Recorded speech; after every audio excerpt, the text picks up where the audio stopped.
Well, hello and welcome to the channel. My name is Simon Good. I'm a professional mediator with over 10 years experience. I have an MBA and a degree in psychology, and this is a training seminar that I've put together looking at a conflict resolution topic. As part of my job, I sort of balance my time between workplace mediations and training and coaching and that kind of thing. And I'm using this YouTube channel as a way of distributing free tools that might be useful for situations involving conflict as well as conflict outside of work, to be honest. And today we're looking at a situation in a hospital involving two nurses. So what I'm going to do is give an overview of the case study. I'll explain sort of a short summary of what's going on. Then I'm going to explain what is happening and show some of the frameworks and tools that we can use to analyze conflict. We'll look at Emily. There's two people involved, Sarah and Emily.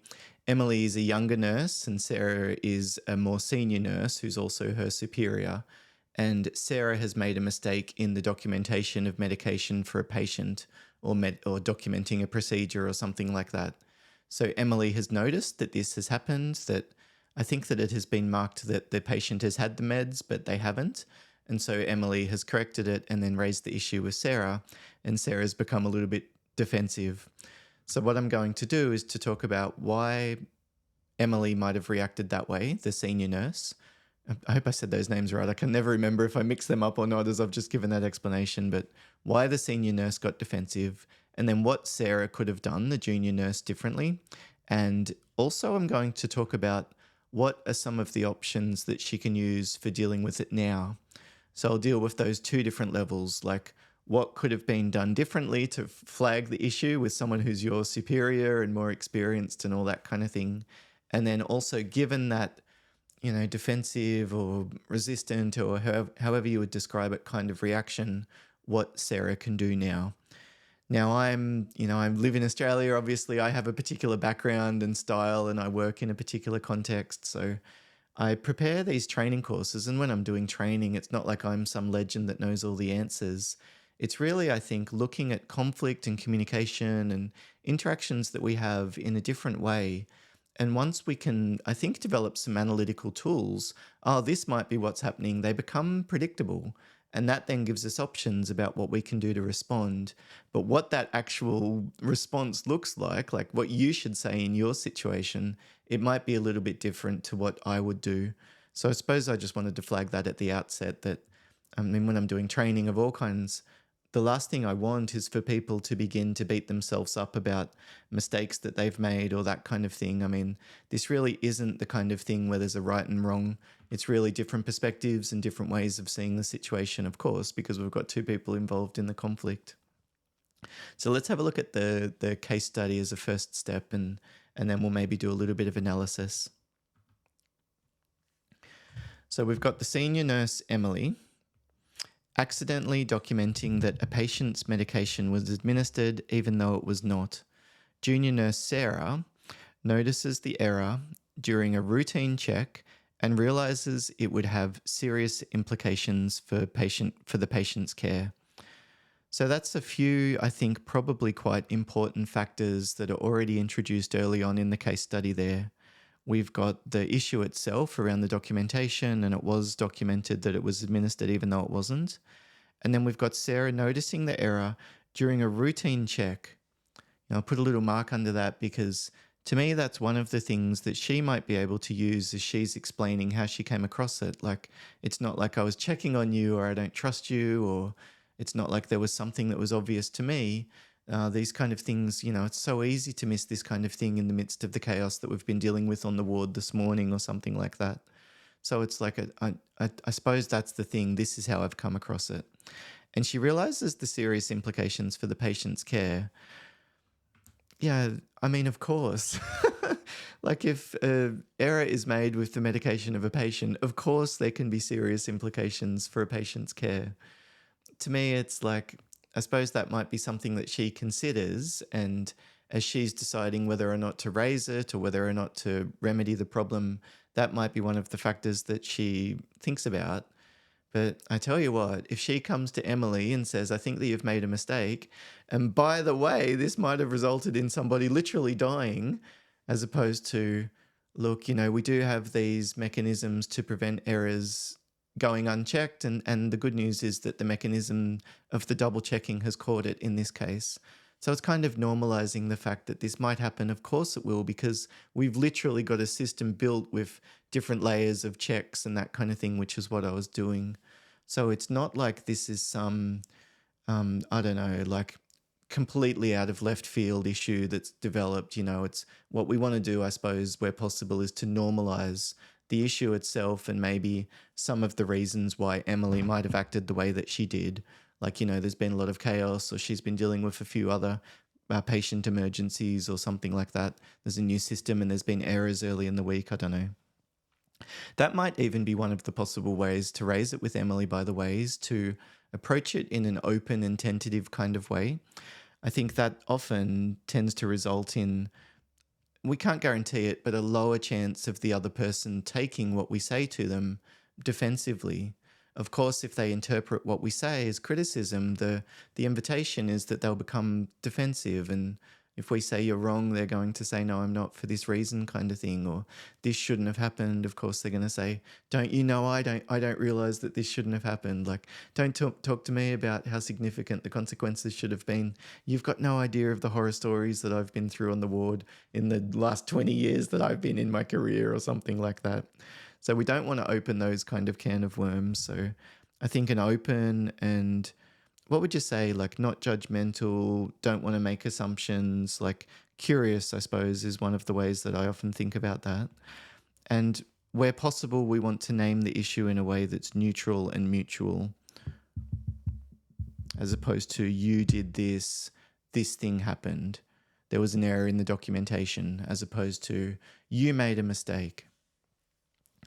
So when Sarah approaches Emily to bring up the issue, Emily dismisses the concern, stating that she's been doing this job for years, interesting, and doesn't need to double check her work. Another interesting one that's come up there, doesn't need to double check her work. Feeling unheard, Sarah is unsure whether to escalate the issue to the attending doctor or leave it alone, worrying about damaging her working relationship with Emily.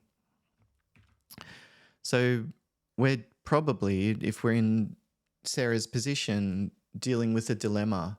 Like in a lot of these choices that we need to make, we're literally choosing between two bad options. It's dobbing on someone who we do want to have a good working relationship with, and the telling on them or reporting on them or something like that will impact that. At the same time, we literally often came into this job because we care about the patients that we get to work with. So patients' care at times can be in balance with those other ethical decisions that we're trying to make, or the other ethical factors, I suppose, that we're weighing in there. And so I think Sarah's lack of clarity there, feeling unsure, it is just so normal. I think that's probably something that's quite appropriate given the circumstance that she's in.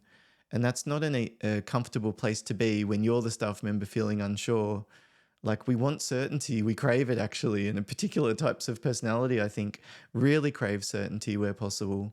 So when you're not exactly sure what to do, it's like this natural ramping up of the fight or flight response in you, and it can be really difficult to sleep or to switch off or to enjoy relationships with loved ones and all that kind of stuff when you've got this kind of thing happening. So it's one of the reasons why I decided to make these videos, is because I hope that, thinking through some of these factors will maybe provide some clarity there. So what could Emily, I beg your pardon, why was Emily so defensive? Well, what do you think? Like, what jumps out to you as to why Emily might be so defensive in this situation here? It's probably something to do with a perceived threat. Like, if we think about why Emily's reacting the way that she does, it's I before E except after C. I think I'm spelling it correctly.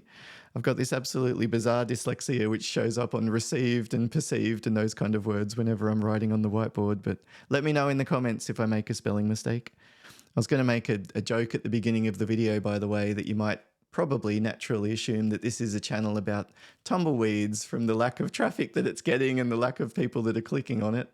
I haven't quite figured out the YouTube thumbnail and YouTube title naming and all those kind of gimmicks yet.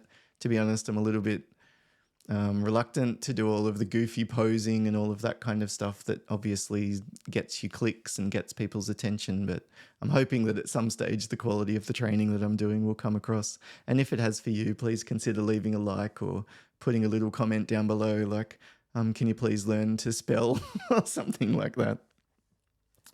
So if Emily is reacting the way that she is because of a perceived threat, that's really helpful because it gives us information about what Sarah might be able to do both when she's raising the issue and even now.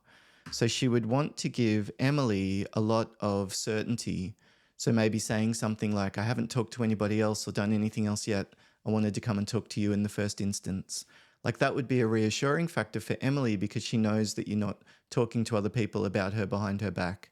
And even at the end of the conversation, especially if it doesn't go well, that might be one of the assurances that Sarah could offer. Maybe it's implied, but sometimes you might say something like, look, I just want to be clear that I'm prepared to keep this confidential if that's something that you feel would be helpful. I mean, if it is, with this kind of a safety issue, maybe that's not something, a promise that you want to make, but sometimes that is something that you could offer. You know, especially if it's a routine thing and what's done is done and you're really just talking to her to flag it with her. What's your goal? Like, what's the reason for the conversation? I suppose probably it's to prevent the issue from coming up again. Like, that's the big goal that we're working towards. But what are you hoping to achieve by bringing it up to Emily? I just want to let you know that you made a mistake.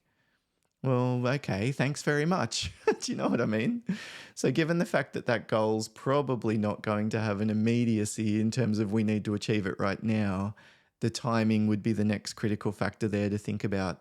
And if we don't want the feedback or the, what would you say, the flagging the issue to be perceived as a threat, we'd want to do it somewhere that's privately. We'd want to do it in a time when she's not super flustered and overwhelmed and stressed.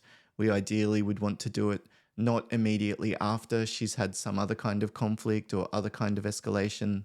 Like after lunch might be not a bad time to do it, for example, or kind of towards the end of the day if you have a chance to grab a cup of tea in the break room or something like that. So really choosing the timing as well as the actual approach to minimize that chance of the perceived threat. Someone else might have already flagged this. I'm not sure if this is something that you've noticed. I'm sure these kind of things don't happen very often.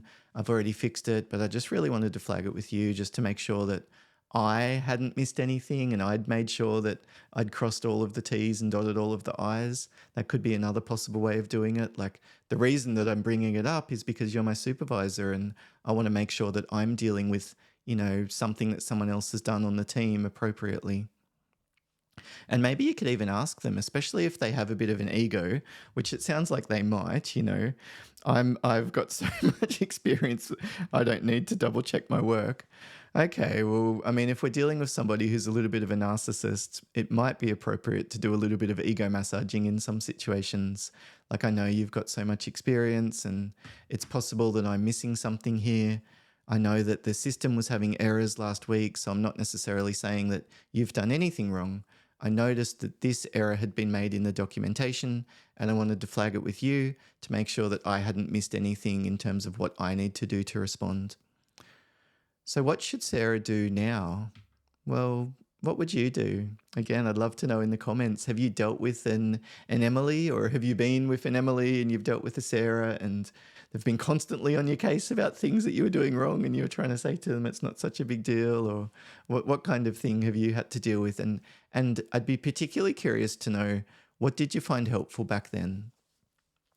So I think for Sarah, probably she needs to decide on her goal now. Given all of that conflict and given how the working relationship is at the moment with Emily, she'll need to decide, well, what should happen here? And it might be that she's choosing in a few of these different kinds of dilemmas. Like if the same thing happens again and again, then she might need to escalate it and take quite an assertive kind of approach. If it's a one-off and Emily was just having a bad day, this comment about I've got so much experience, I don't need to double check my work. Maybe that's sitting there for Sarah and she thinks, well, what the heck? I can't believe my supervisor has this kind of attitude. I need to talk to them about it, or I'll find a good book, or I'll show them a good YouTube clip or something to change their mind. I'm not so sure that it's Sarah's job to change Emily's mind here. And I wouldn't be so sure that Emily was 100% telling the truth when she said that she's got so much experience she doesn't need to check her work. I think a lot of the time people just say things without thinking. So if that's the thing that's still sitting there bugging Sarah, probably my guidance would simply be to let it go, to go and do a workout or have something to eat or do some meditation or relaxation or spend time with the people that fill your cup up and give you joy. But you'll need to figure out what you need to do there to sort of move forward. That's probably in the circle of concern, you know. Inside we've got the circle of control, what we can do things about. Then we've got the layer of influence, the people around us and the factors that we can influence. But this is one that's, you know, what does Emily think about her own capability? It's not your job to fix that one. What I tend to focus on much more is the behaviors. What's the person doing and where are the boundaries around all of that? I think probably though Sarah could raise the issue with Emily if she decided to. So I like a short fuse appointment for this kind of thing. Like maybe are you free later this afternoon, or can I grab you at the end of the shift, or could we grab a drink after work today, or something like that. And I'd probably just name the tension between them. I wouldn't necessarily want to bring up the error and the reporting and all of that stuff. It's probably just I want to talk about how things have been between us. Now, depending on the person that you're dealing with, you might do this in more of a formal kind of way. Like, I wanted to talk about communication between the two of us. The last thing I want is for things to get in the way of us working efficiently. I've really valued our working partnership until this point, and you know, these are the kind of things that I think would help. Or what do you think? What's your perspective? What's your take on it? In other situations, it's much less formal. It's like, how you going? You know, you don't seem like yourself, or I wonder if there's a bit of tension going on between us. And then I like saying something like, I might be misreading it. I might have missed something. I might be off the mark here. We're just minimizing like our surety. We don't want to present this view of like, there is obviously something wrong. I've seen the way that you've been acting. What does someone say when you say that? It's either, no, there's not, you know, and they continue a bit of the gaslighting or whatever else you would describe that, like the silent stamping around the house and not wanting to talk to you about the issue. Or they'll just blurt it out like a volcano, and you certainly haven't opened up that door to talk about it in a very empathetic and supportive way there. So it's no wonder then that it kind of erupts. Whereas I really like this way of describing it as just, it seems like there's a bit of tension between us. I might be off the mark here, or you might have other things that's going on. You know, I'm not necessarily assuming it's all about me, but I wanted to touch base and maybe just, you know, talk things through if needed or if it would be helpful. I wanted to meet and maybe just discuss where things are at, and if anything could be tweaked, I'd be happy to go through options for that as well. Like, again, I'd like to lower the stakes here. It's just I'd like to hear your input. I thought we could maybe have a chat about it. What do you reckon? And then I'd say something like, what's your take on the situation? What's your perspective? What have you noticed? How are things from where you sit? That kind of thing. Now, with Sarah and Emily, the likely thing that would happen first is that Emily would say something about what Sarah has done wrong. Do you know what I mean? Like, you should have come to me first before you put that in the system. Don't you know that that goes on all of our monthly reports? And I've already had 3 other ones from these bloody whatever you say, trainees that were out to get me or something like that. Like, we just don't know. But she might say something like, you should have done this, or I'm angry about this, or whatever else it might be. And Sarah should then decide what to do with all of that. I tend to find that just listening is enough. It's an acknowledgement. It's like, okay, I wasn't aware of that. Look, I really appreciate you sharing it with me. There's full stop. I wouldn't say that must be so brave for you to go through all of that, or no, I wasn't aware of that. I appreciate you sharing it with me. Given all of that, then where to from here? Or have you given some thought then to next steps? Or what kind of things would you like to see from me to give you the sense that I was taking some of that seriously? In other words, I ask the kind of questions that shift the focus towards the future and the solution. So a short fuse kind of appointment, naming the issue in a neutral and mutual kind of way, laying the ground, so to speak, in terms of like, I might be off the mark here, or the last thing I want is for things to continue to deteriorate. And then we open the door to what's your perspective. From there, it's usually prepared to be dumped on, and then shift the conversation forward to the future and the next steps. So how has that been going through that example there of Sarah and Emily and looking at some of the factors involved in the situation that they're facing. And have you found it helpful hearing the way that I approach analyzing these kind of conflicts as someone who's a mediator and trained in conflict resolution skills specifically? Now, I tend to find that because I've got the degree in psychology as well as the MBA, probably that combination in terms of being interested in the neurobiology as well as the business and management side of things means that sometimes I see the situation differently, but it's possible that you were already thinking everything that I already said. So let me know in the comments below. Thank you very much for watching. If you're interested in more tools and resources for dealing with conflict, please consider pressing subscribe. If there's someone else that you know who might value and find this kind of content useful, flick them my details. And otherwise, I'll see you again in the next video. Thanks so much. Bye for now.